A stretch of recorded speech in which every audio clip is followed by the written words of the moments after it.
సాయంత్రం పెందలాడేరావే సరుకులు దిద్దుగారంటే వచ్చిందా రాణిగారు? రాని చెప్తాను.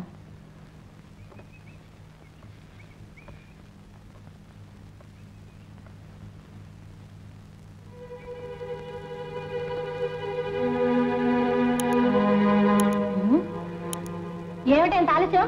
ఎవరతను? వారు ఆయన చేతిలో ఏమిటి? 100 రూపాయలే.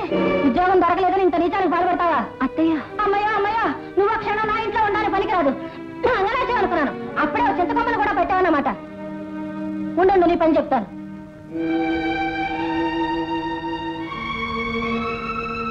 ఐఎమ్ సారీ జనక, ఇదంతా నా దురదృష్టం. అత్తయ్య. అత్తయ్య అత్తయ్య, నడు బయటికి. మళ్ళీ నా ఇంటి ఛాయలకు వచ్చావంటే కాళ్ళు కొడతాను. చాలా ఊరుకోవమ్మా. అర్థమైన అనుమానాలతో ఆశ్రయించుకున్న ఆడపిల్లల్ని దిక్కులేందని చేస్తావా? నీలాంటి సూర్యకాంతాలు వీధికొక్కడు ఉంటే చాలు, పూటకు 10 మంది ఆత్మహత్య చేసుకుంటారు. జనకల్, మీరేం బాధపడకండి. ఇలాంటి కొంపల్లో జీవోత్సవంలో బ్రతికే కంటే మీకు వేరే ఆశ్రయం దొరికే వరకు నా రూమ్లోనే ఉండండి. కలో గంజం ఇద్దరం కలిసే తాగుతాం. ప్లీజ్ రండి, సందేహించకండి. గుడ్ ఈవినింగ్ అత్తయ్య గారు. ఏమిటయ్యా రాఘవ, మరీ ఇంత ఆలస్యంగా ఇంటికి రావడం? ఏమి లేదు అత్తయ్య గారు. నీ పక్కనున్నదెవరు? ఆడపిల్లలా ఉంది. ఇలా వెళ్తుల్లోకి రామ్మా. ఆడపిల్లే? అవునండి. అందంగా ఉంది కూడా. అవునండి. అయ్యో అయ్యో, మర్యాదస్తులు కదా అని గది అద్దెకిస్తే ఇలా అమ్మాయిని వెంట పెట్టుకొస్తావా? అదేం పనే? అరే అత్తయ్య గారు, వారు నేను వారు. అలా నీళ్ళు రావకు. నువ్వు బ్రహ్మచారి, నీకు పెళ్లి కాలేదు. ఏ అమ్మాయి మరి? నీకు కాలేదు. ఇక నువ్వు ఇంట్లో ఉండడానికి వీల్లేదు, అంతే. అది కాదండి, ఆయన నన్ను. నేను వెళ్ళాం. నువ్వే అతను మేనత కూతురు అటమ్మా? కరెక్ట్ అత్తయ్య గారు, వారు నాకు వేలు విడిచిన మేనత కూతురు. ఏమిటి? మళ్ళీ చెప్పు. కాదండి. అదే కాకపోవడం ఏంటండి? అవునండి, ఈవిడ నాకు వేలు విడిచిన మేనత కూతురు అండి. కాలు విరిగిపోయి మా మామగారు 6 నెలల క్రితం మరణించారండి. కోర్టు పనులు చూసుకుంటూ ఈవిడ కోలవల్ని ఉండిపోయింది. ఇప్పుడు ఉద్యోగం వచ్చేసింది కదండి, తీసుకొచ్చాను. ఇలా అయితే ఎన్నాళ్ళని నీ గదిలో వండించేదాలే కాదు. అదేంటి అత్తయ్య గారు? అవునయ్యా, కష్టాల్లో ఉన్న ఆడపిల్లని కోలవెన్నుల్లో వదిలేసి నువ్వు ఇక్కడ పూర్వంగా ఈ గదిలో కులుకుతూ కూర్చుంటావా? మేనమామ కూతురు సగం పెళ్ళాం కింద లెక్క, తెలుసా? మావారు నాకు మేనమామ కొడుకు. చిన్నప్పటి నుంచి నన్ను భుజాన వేసుకు తిరిగేవారు. అనుకున్నాను. సరి ఎప్పటికైనా బుద్ధి వచ్చి తీసుకొచ్చావు. ఇక వెళ్ళండి లోపలికి. చూడమ్మా, బావ కదా అని మరీ నెత్తికెక్కించుకో. ఈసారి నిన్ను వదిలొస్తే మా వారికి నేను చేసినట్టు తొడపాము పెట్టి రోగం కుదురుతుంది. పొద్దుపోయింది, ఇక లోపలికి వెళ్ళండి. అండి, లోపలికి వెళ్ళగానే 10 కొబ్బరికాయలు కొట్టుకోండి. త్వరగా వదిలేసింది. నీ అదృష్టం ఇవ్వాలి. రండి మేనత కూతురు గారు, రండి.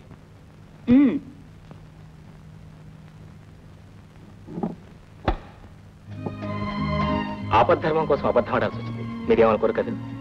ఆవిడేం అల్లరి చేస్తుంది? అదే ఆవిడేం అల్లరి చేయదండి. చెప్పాను కదా మేనత కూతురని వేలు విడిచిన. రండి. ఏండి, నాకున్నది ఒకటే మంచం. మీరు ఇష్టం తీసుకున్నా. నేను చాలు తీసుకుని బయట పడుకుంటానండి. నాకే అలవాటే. You don't worry about me. No embarrassment. Relax. Sweet dreams. Good night. Good night. Good night. లోపల కడేసుకోండి.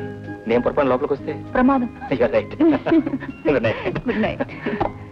You're right. Good night.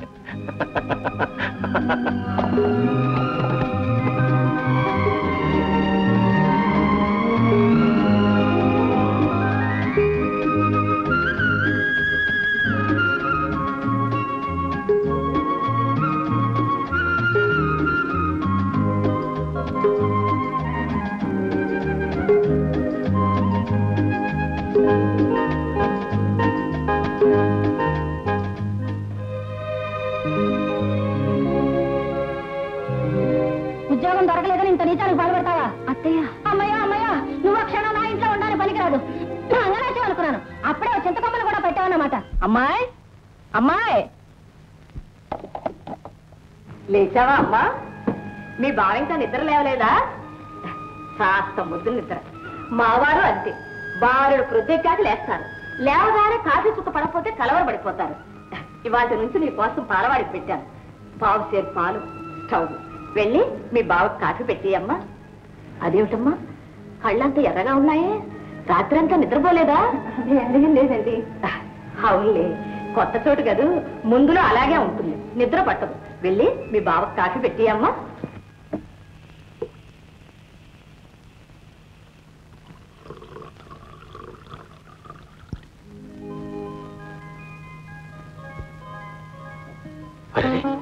మీరు కాఫీ కలుపుకొచ్చారేంటండి? నేను వెళ్ళి హోటల్ నుంచి తీసుకొచ్చాను కదా. నేను చేయకపోతే మీ అత్తగారు ఊరుకునేటట్లేరు. వాళ్ళ బావ కూడా ఇలా కాఫీ చేసి ఇచ్చేవారు. తీసుకోండి. ఒక్క రాత్రిలో నా జీవితం ఎంత మారిపోయింది. అందుకే ఇంటికి వెళ్ళాలి అందమన్నారు. పొద్దుటే కట్టుకున్న భార్యలా కాఫీ అందిస్తున్నానేమిటి? చచ్చా, ఆయన మనసులో ఏమనుకుంటున్నారు? ఉద్యోగం ఎప్పుడో ఒకప్పుడు తప్పకుండా వస్తుంది అనుకున్నాను, కానీ నా జీవితం ఎంత శుభప్రదంగా ప్రారంభం అవుతుందని మాత్రం అనుకోలేదు.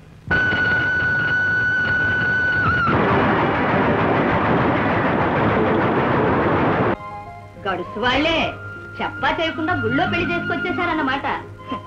మా ఆయన వరుస అంతే, తిరణాలు చూపిస్తానని మంగళగిరికి తీసుకువెళ్లి పానకాల స్వామి గుళ్ళో తాళిబొట్టు కట్టేశారు.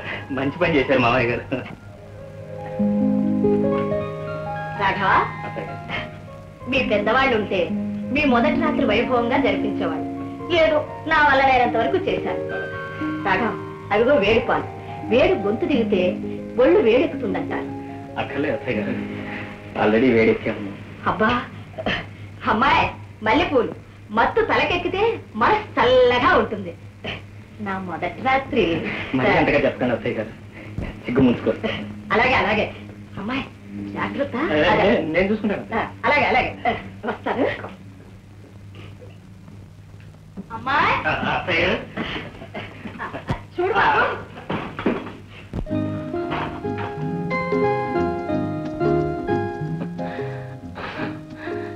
ఏటో ఒళ్ళంతా ఒకటే చెమటలు, ఎందుకో తెలియటం లేదు. పండు తీసుకుంటారా? పోనీ పాలు?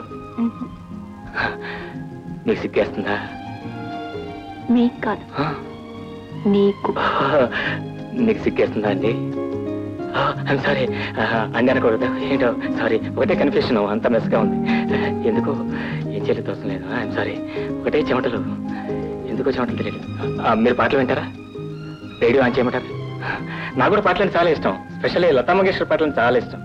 చక్కనైన చిన్న కుటుంబమే చింతలేని కుటుంబం. పద్ధతులు తెలుసుకున్నట్టు కుటుంబ సంక్షేమ కేంద్రములలో అప్పుడే నియంత్రణ చెమటలు వచ్చేస్తుంటే.